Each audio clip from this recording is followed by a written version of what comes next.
foi diagnosticado com fibromialgia e precisa receber um benefício previdenciário? Então, esse vídeo foi feito especialmente para você. O fato de você ser diagnosticado com fibromialgia não te garante um benefício previdenciário, porque você precisa demonstrar que está incapacitado de realizar atividades de trabalho. Como que você comprova? Essa incapacidade é quando você não consegue realizar atividades simples do dia a dia. Então é muito importante que você identifique e que você comprove essa incapacidade antes de pedir o seu benefício previdenciário. Mas doutor, e aí? Eu estou acometido com fibromialgia, estou incapacitado de realizar atividades do cotidiano. Quais benefícios previdenciários que eu tenho direito? Hoje vim desvendar vários benefícios previdenciários que você consegue requerer por causa da fibromialgia. Primeiro, auxílio doença. Auxílio doença é um benefício que hoje em dia nós usamos o termo auxílio por incapacidade temporária, que é aquela pessoa que não consegue exercer as suas funções de forma temporária, mas ela consegue se restabelecer no mercado de trabalho. Com o tempo, ela consegue recuperar da doença que acomete. Então vamos supor que você tem fibromialgia e você está recebendo o auxílio doença. Esse benefício você vai receber com uma data de início e com uma data fim, porque existe uma estimativa que você consegue voltar para o mercado de trabalho. O outro benefício é aposentadoria por invalidez. A aposentadoria é para aquelas pessoas que não têm condições de voltar mais para o mercado de trabalho. Hoje nós usamos o termo auxílio por incapacidade permanente, que é aquela pessoa que não consegue mais retornar ao mercado de trabalho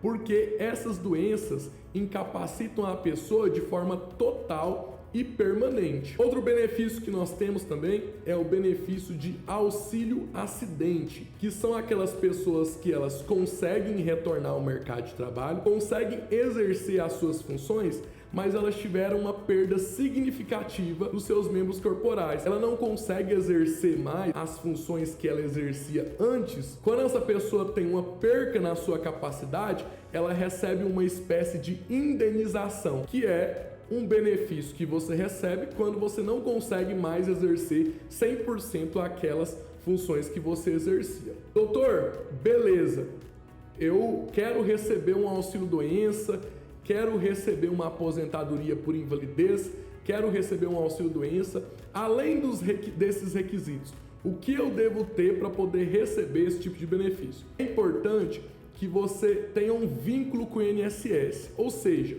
que você tenha contribuições no INSS. Você tem que já haver contribuído ou você tem que ter contribuído nos últimos 12 meses para você conseguir requerer esse tipo de benefício. Não contribuir nos últimos 12 meses. E agora, existe também período de graça. O que é isso?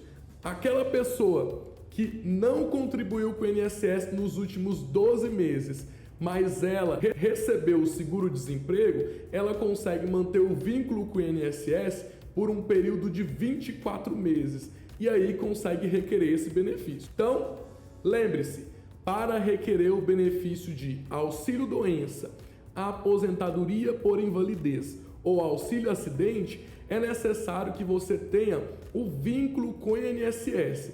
E além do vínculo, comprove que a sua fibromialgia ela é incapacitante para o mercado de trabalho. Ok, mas doutor, nunca contribuí para o INSS, nunca trabalhei de carteira assinada e agora eu tenho direito a algum benefício por causa da fibromialgia? Nós temos outro benefício também chamado BPC-LOAS, que é o benefício de prestação continuada. Esse benefício consegue receber aquelas pessoas que nunca contribuíram para o INSS, mas estão em situação de vulnerabilidade social, ou seja, aquelas pessoas que ninguém trabalha nas suas casas, não tem condições de levar comida para dentro das suas casas. Essa pessoa que não tem condições nenhuma e também possui uma deficiência por causa da fibromialgia, consegue receber um benefício no INSS do valor de um salário mínimo e assim consegue prover o sustento da sua casa. Muitas pessoas querem receber esses benefícios da Previdência Social, mas elas não conseguem anexar os documentos corretos na hora de requerer o seu benefício previdenciário.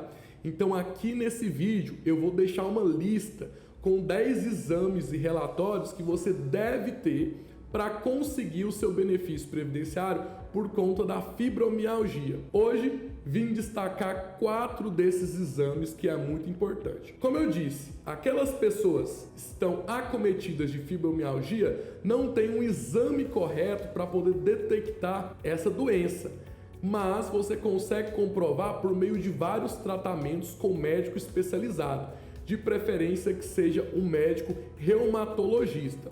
Um dos documentos que é muito importante é uma ultrassonografia. Então, por meio da ultrassonografia, esse médico consegue identificar a sua incapacidade e é um dos documentos complementares para você conseguir ter esse relatório médico. O outro é o hemograma. Então, por meio desse hemograma, você também consegue complementar os seus documentos. Depois dos documentos juntados, é necessário que você vá no médico especializado e peça para que ele faça um relatório médico. O que tem que ter nesse relatório? É importante que esteja destacado que você não tem condições nenhuma de voltar para o mercado de trabalho e que você está incapacitado de exercer a profissão que você sempre exerceu. Então vamos supor que você é um professor. A fibromialgia acomete a musculatura, então você talvez não consegue dar aula por conta disso, por conta dos espasmos musculares. Você não consegue dar aula porque você não consegue ficar em pé numa lousa. Vamos supor que você tem a profissão de dentista. Dentista também tem essa dificuldade porque trabalha com outras pessoas e talvez essa pessoa tenha dificuldade de manusear os equipamentos eletrônicos. Então é muito importante que nesse relatório médico seja descrito que para a sua profissão você não consegue exercer a sua função que sempre exerceu. Outro documento muito importante é o atestado médico. Então, junto com o relatório e junto com os exames que você já fez, é importante que tenha um atestado médico comprovando que você está incapacitado para voltar para o mercado de trabalho pelo período de no mínimo 15 dias. Então, se o médico quiser colocar e de fato você estiver incapacitado por 30, 40, 50, 60 dias, não tem problema, mas esse atestado tem que ter um mínimo de 15 dias. Então, quais são os 4 documentos que venho trazer para vocês que são importantes para você conceder o seu benefício previdenciário? Primeiro, ultrassonografia. É importante que você tenha um hemograma, é importante que você tenha um relatório médico com um médico especializado e também é importante que você tenha um atestado médico com um prazo mínimo de 15 dias. Por isso, se você contribui com o INSS ou se você nunca contribuiu com o INSS, também de qualquer... Então, se você contribui com o INSS ou não contribui com o INSS, é importante que você tenha esses documentos que comprovem a sua incapacidade para o trabalho e que comprovem a sua deficiência no caso do benefício assistencial. Então veja, recapitulando, é muito importante que você não tenha documentos apenas que comprove a fibromialgia, mas que você tenha documentos que comprove que você está totalmente incapacitado de voltar para o mercado de trabalho por conta da sua fibromialgia. Por isso, chegamos ao final do nosso papo. Espero que eu tenha ajudado vocês, que tenha sido contributivo para vocês. E qualquer dúvida, é muito importante que você contrate um advogado especializado e consiga requerer esse benefício previdenciário que é tão importante nesse momento difícil para quem sofre de fibromialgia.